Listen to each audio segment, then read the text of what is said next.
Ndabaramutse mwebwe mwese bakunzi mwebwe mwese mukurikirana imboneshakure Gitega Entertainment TV n'ibiganiro kusamiriza itera imbere FM Samwana kuva mu gisagara ca Gitega ku murongo w'104 indigice kimwe barayikaze mu kiganiro kidasanzwe cyatunganijwe ku bw'umugambi w'igihugu bujejwe canco mu gihugu upeve mu mfunyapfunyo. Ikiganiro ni gutanga ubutumwa canke gusamiriza ijyanino akamaro ko gucandagisha ibibondo eka n'izindi canco zitangwa mu gihugu mu kurwanya ingwara zibiza. Ndabaramutse rero ndabahana ikaze, murabona ko turi kumwe n'abatumire batandukanye, turi kumwe n'indongozi, tukaba kumwe n'abajejwe amagara y'abantu mu kibano, tukaba kumwe n'umuvyeyi, tukaba kumwe kandi n'ujejwe imitima, turi mu mashengero Jean de Nkuzimana, ndi kumwe namwe, turi kumwe n'abatumire, turasubiye kubaha ikaze. Akanya tuvugana rero tugomba tuje hamwe n'abatumire turi kumwe duce irya nino turabe ingorane zishobora gushikira umwana atitabiriye canke atajanywe ku rucanco. Nibazo dushobora kwibaza mbega none mwese muriko baradukurikirana n'abavyeyi turi kumwe barafise uruhara koko mu kurwanya izo ngwara canke izo ngaruka mbi zishobora gushikira umwana atajanywe ku rucanco. Uruhande rwanje ndahera kuri Mpawe nayo Pascal arongoye quartier ya Bututsi mu gisagara ca Gitega ku mugwa mukuru wa politike, bamujyamo kugira ngo atanga ubutumwa ahereza ubutumwa abarundi bose bariko baratwumviriza kubijanye no kurwanya ibiza canke ingwara zishobora gufata umwana atitabiriye urucanco. Nyakubahwa murongoye quartier ya Bututsi mu gisagara ca Gitega, ubutumwa bwanyu n'ubuhe mu kurwanya ingwara zishobora gushikira abana batitabiriye urucanco? Ego murakoze cyane kuma kano kanya.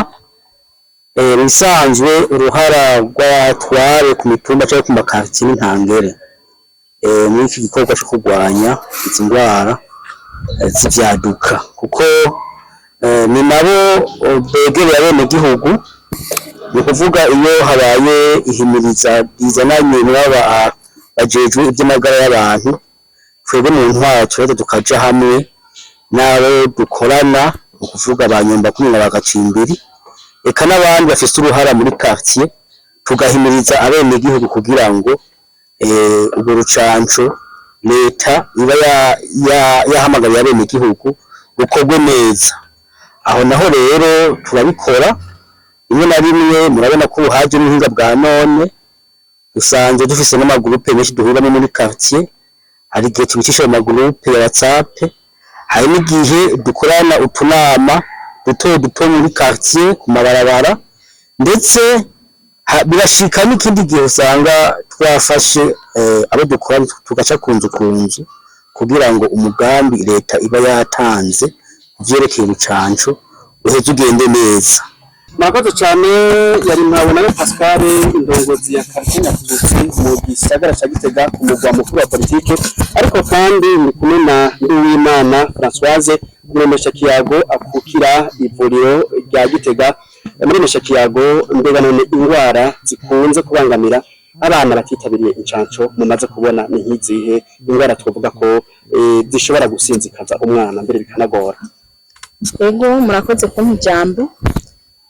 Nka jewe nk'umuremesha kiyago, ni ukuvuga twebwe batwita abavuzi mu kibano.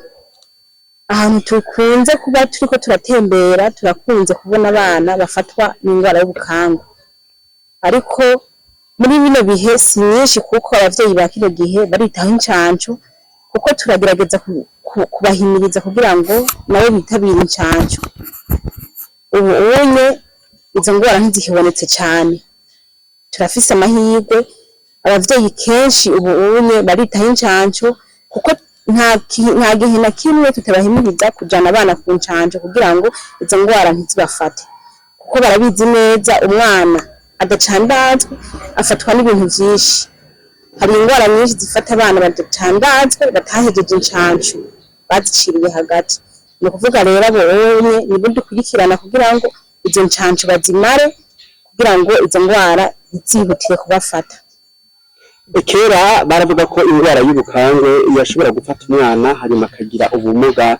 Mbega nico gituma mwebwe namwe murongoye canke abavuzi bo mu kibano muhimiriza kugira ngo ubwo bumuga bushobora kuva ku ngwara y'ubukangwe buze gusubire mutosubira mu kibano wanyu. Ego turahimiriza cyane kuko iyo ndwara irababaza, kuko umwana ayigwaye ntasubira kugenda aguma aryamye, urumva birababaje cyane. Nkawe umuvyeyi umufise urumva ko urabura amahoro. Rero nk'abavuzi mu kibano tumaze kubona umuvyeyi atakurikije incanco umwana we akamera nk'uko, natwe biraturabaza. Rero ntidushaka ko ivyo bintu vyosubira kuba ngaha mu gihugu iwacu, ahubwo reka tuvyirukane hakiri kare, duhimiriza bene gihugu yuko incanco uko zitegetswe bategezwa kuzikurikiza nk'uko zitonze, abavyeyi bakavyara abana bagacandagwa. Turakoze cyane, ndi kumwe n'umuvyeyi niyo nkuru Silvana mucandagisha umwana tegana no nk'umuvyeyi, ni igiki kiratuma mugenda ku rucanco mukingira amagara y'ikibazo cyane? Ibisanzwe tuja ku rucanco kugira ngo umwana akurane amagara meza, kandi kugira ngo umwana ntagume agwaragurika ibigwara vy'ivyaduka, kuko umwana utamucandagishije ntakura neza kandi aguma agwaragurika. Turakoze cyane. Baremaze kugaragara ko hariho abavyeyi b'ibigaba batitabira incanco, mbega none babikura kuki? Ni n'ubuhe butumwa wohereza abavyeyi bamaze kumenyekana ko ari ibigaba, abavyeyi bagenzi aba batitabira incanco? Mu bisanzwe nko muvyeyi afashwe nawe nyene arakwiye guhanwa, kuko incandagisho z'umwana zirafise akamaro kaniniya ku mwana, kuko kubera umwana adacandazwe nawe urumva yuko atamagara meza ashobora kugira. Ciza rero umuvyeyi wese arakwiye kwitaba ako kamo kugira ngo umwana ntazagwe mu mporero canke ngo abure amagara meza. Umuvyeyi arakwiye kwitwararika amagara y'umwana. Urakoze cyane. Ndi kumwe kandi no muvuga butumwa yo kurera Oscar, umuvuga butumwa mw'ishengero y'ubuvuga butumwa bw'ikanguro n'ubugorozi. Mbega none nk'abagorozi muza mugatanga ubutumwa mu mashengero, muratera akamo akahe twese no muri rwa rugamba ubwo kurwanya izo ndwara zishobora kuba karonda no gusinzikaza ibibondo cyane? Murakoze cyane. Twebwe nk'abavuga butumwa dushinzwe imitima, tugomba ko abantu bakira ibyaha bagakira n'ibyago. Icambere turabanza tukemeza abantu bose ko n'Imana ubwayo yaremeye ko abaganga babaho kugira ngo noneho amagara y'abantu amererwe neza. Abakunda gusoma Bibiliya mu gitabo c'Abakolosayi 4:14 niho havuga ngo ruka umuganga arabatasha. Ni ukuvuga rero abaganga kuba bahari n'Imana irabizi, nico gituma ico abaganga badusaba ku magara y'abana bacu, ico abaganga badusaba ku magara yacu, nico gituma kigomba kubahirizwa. Muri Bibiliya nyene muri Ezekiyeli 47:12 haranditse yuko ibibabi by'ibiti uzoba umuti wo kuvura abantu. Rero abaganga hakoreshejwe ubuhinga, hategekanijwe imiti ishobora kunganira abana, ishobora kunganira abo tubyaye uko incandago ziri, maze zubahirijwe abana bacu bakagira amagara meza. Rero ni umugambi mwiza cyane, ni naco gituma duhimiriza abantu bacu, abo dusenga hamwe, abasenga Imana bose bubahirize uyu mugambi mwiza w'incandago, kuko nivyo bituma amagara yabo amererwa neza. Hariho abavyeyi bagira ati imyemerere y'idini turimwo bitwemerera kuja ku ncanco, zaba ari zirya z'ibibondo canke incandago z'ingwara zibiza. Mbega bashobora kwimbira ati incandago ntituzi iyo zavuye, bakitwa ibintu biriya nk'ibihuha. Ivyo bihuha mwebwe muraheza mukabirwanya kugira ngo abana bacu baze bagire amagara meza bivuye mu kwitabira incanco? Ndashimiye cyane iyi radio kuko iduhaye akaryo keza kukwereka bene gihugu ndetse n'abamashengero yose baba bafise ivyiyumviro bitandukanye kuri iyo ngingo, kubereka ko Bibiliya iravuga neza ko Imana yaremye ibiri mu isi byose kugira ngo bitwunganire.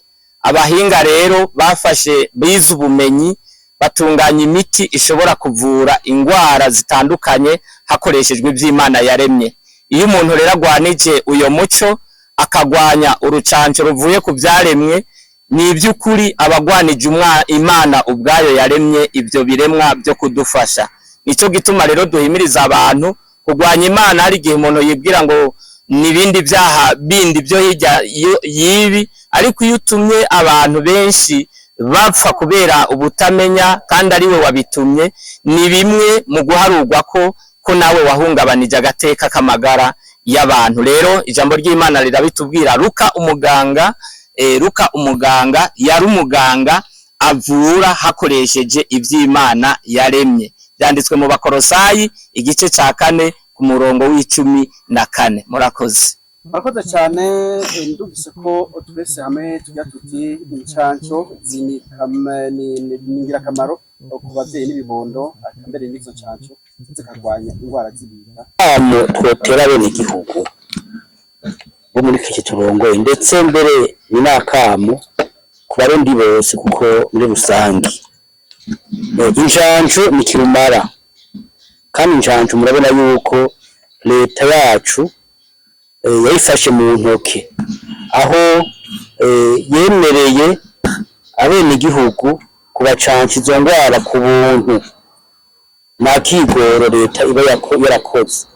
Rero gutera akamo abene igihugu bose, iyo haramutse habonetse indwara leta ivuga iti indwara tutayikinze hakiri kare irashobora kumara abene igihugu, tubatera akamo ko boca bitabira vuba bwango izo ncanco.